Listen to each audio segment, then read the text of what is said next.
ഒരു നാടിൻ്റെ തെളിനീർ സ്രോതസ്സുകളാണ് അവിടുത്തെ കുളങ്ങളും പാടങ്ങളുമെല്ലാം. പൂർവികർ വരും തലമുറക്കായി കാത്തുസൂക്ഷിച്ച നിധികളെന്ന് നമുക്ക് ഇവയെ പറയാം. അത്തരത്തിലൊരു നാടിൻ്റെ ജീവസ്പന്ദമായ ഒരു സ്ഥലമാണ് നമ്മളിന്ന് സന്ദർശിക്കുന്നത്. കൊയിലാണ്ടിക്കടുത്ത് മുജുകുന്ന് കോട്ടയിൽ ക്ഷേത്രത്തിൻ്റെ അതിമനോഹരമായ ക്ഷേത്രക്കുളം. നമ്മൾ കോഴിക്കോട് നിന്നും കൊയിലാണ്ടി ഭാഗത്തേക്ക് പോയിക്കൊണ്ടിരിക്കുകയാണ്. പുതിയ ആറുവരിപ്പാതയിലൂടെയാണ് നമ്മൾ പോകുന്നത്. ഇവിടെയെല്ലാം പണികൾ പുരോഗമിച്ചുകൊണ്ടിരിക്കുകയാണ്. അങ്ങനെ നമ്മൾ കൊയിലാണ്ടി എത്തി. കൊയിലാണ്ടി ടൗണിലൂടെയാണ് നമ്മൾ പോയിക്കൊണ്ടിരിക്കുന്നത്. കൊയിലാണ്ടി ബസ് സ്റ്റാൻഡിന് മുൻവശത്തെത്തി. നമ്മൾ മുൻപോട്ടേക്ക് പോയിക്കൊണ്ടിരിക്കുകയാണ്.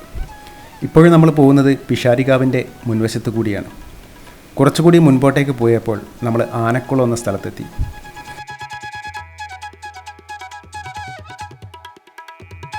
കുറച്ചുകൂടി മുൻപോട്ടേക്ക് പോയപ്പോൾ നമുക്ക് ആനക്കുളം എന്ന ബോർഡ് കണ്ട്. ആനക്കുളത്തിന് ഓപ്പോസിറ്റ് സൈഡിലൂടെയുള്ള മുജുകുന്ന് റോഡിലൂടെയാണ് നമുക്ക് പോകേണ്ടത്. അങ്ങനെ നമ്മൾ ആനക്കുളം എത്തി. ഇവിടെ പിഷാരികാവ് ക്ഷേത്രത്തിൻ്റെ വലിയൊരു ക്ഷേത്രക്കുളമുണ്ട്. ഇതിനെയാണ് ആനക്കുളം എന്ന് അറിയപ്പെടുന്നത്. ഇവിടെ നിന്നും നമ്മൾ വലത്തോട്ട് തിരികുകയാണ് മുജുകുന്ന് റോഡിലേക്ക്. ഇവിടെ ഒരു റെയിൽവേ ഗേറ്റ് ഉണ്ട്. അതെല്ലാം ക്രോസ് ചെയ്ത് നമ്മൾ വീണ്ടും മുൻപോട്ടേക്ക് പോവുകയാണ്.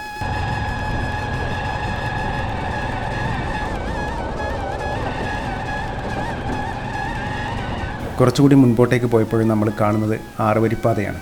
ഇത് കൊയിലാണ്ടി ടൗൺ ടച്ച് ചെയ്യാതെയാണ് പോകുന്നത്.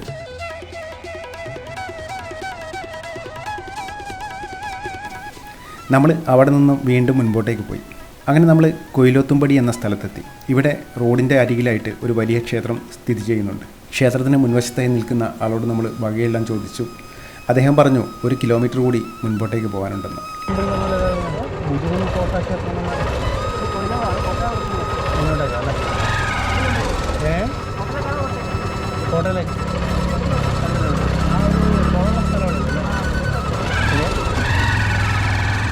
അങ്ങനെ നമ്മൾ കുറച്ചുകൂടി മുൻപോട്ടേക്ക് ചെന്നപ്പോൾ നമുക്ക് മുജുകുന്ന് കോട്ടാക്ഷേത്രത്തിൻ്റെ മുൻവശത്തെത്തി.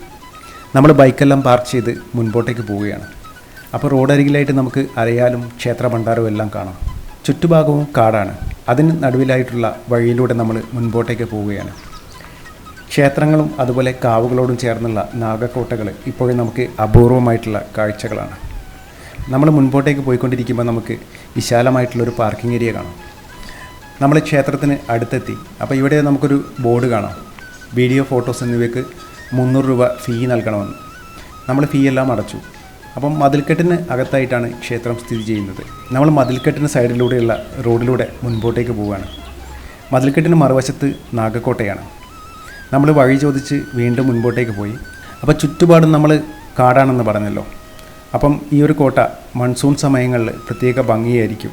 ആ സമയങ്ങളിൽ നമ്മൾ വരുമ്പോൾ ക്ഷേത്രവും പരിസരവും അതീവ മനോഹരമായിട്ടുള്ള കാഴ്ചയായിരിക്കും നമുക്ക് തരുന്നത്. നമ്മൾ നടന്ന് ക്ഷേത്രക്കുളത്തിന് അടുത്തെത്തി.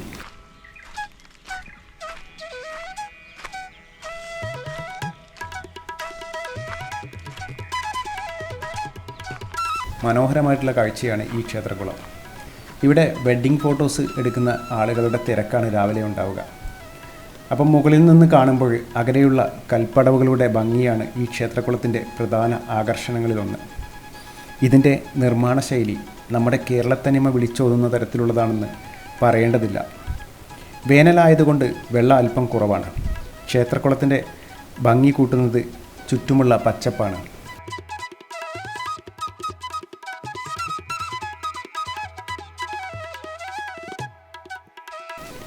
നാഗക്കോട്ടയുടെ നടുവിൽ ക്ഷേത്രവും ഒരു ഭാഗത്തായിട്ട് ക്ഷേത്രക്കുളവും സ്ഥിതി ചെയ്യുന്നു. അനായാസമായിട്ട് നമുക്ക് പടികൾ കയറാൻ പറ്റുന്ന വിധത്തിലാണ് ഇതിൻ്റെ നിർമ്മിതി. അധികം വെള്ളമുള്ള സമയങ്ങളിലും നമുക്ക് സുരക്ഷിതമായിട്ട് കുളിക്കാം. അത്തരത്തിൽ വലിപ്പമുള്ള കൽപ്പടവുകളാണ് ഇവിടെയുള്ളത്.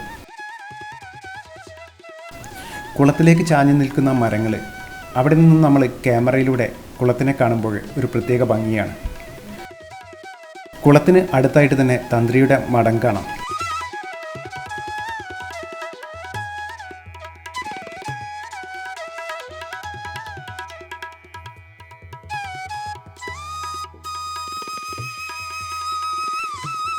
നമ്മൾ നേരത്തെ പറഞ്ഞതുപോലെ തന്നെ മൺസൂൺ സമയങ്ങളിൽ കുളവും ചുറ്റുപാടും കാണുവാൻ പ്രത്യേക ഭംഗിയായിരിക്കും. കുറേയധികം മലയാള സിനിമകളുടെ ലൊക്കേഷൻ കൂടിയാണ് ഈ കുളം. സർഗം എന്ന സിനിമയിൽ കുട്ടൻ തമ്പുരാൻ കുളിക്കാനെത്തുന്ന കുളമാണിത്. അതുപോലെ തന്നെ ഒട്ടനവധി സിനിമകൾക്ക് ലൊക്കേഷൻ കൂടിയാണ് ഇവിടം.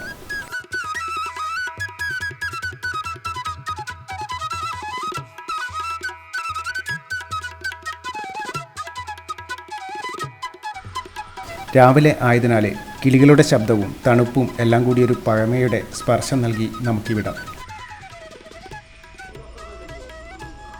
കൽപ്പടവുകൾ ഇറങ്ങി നമ്മൾ കൈയും മുഖവും നനച്ചപ്പോൾ ക്ഷീണമെല്ലാം എവിടെയോ പോയി.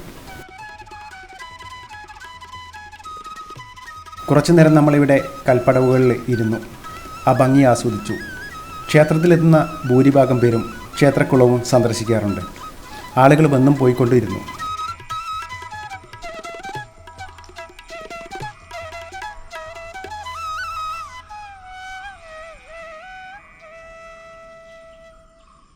കുറച്ച് സമയം കൂടി നമ്മളിവിടെ ചിലവഴിച്ച് നമ്മൾ തിരിക്കുകയാണ്. ഇനി ഒരു മൺസൂൺ കാലത്ത് ഇവിടുത്തെ കാഴ്ചകൾ പകർത്താൻ വരണമെന്ന തീരുമാനത്തിൽ. അപ്പോൾ നമുക്ക് അടുത്ത വീഡിയോയിൽ കാണാം. Okay, by.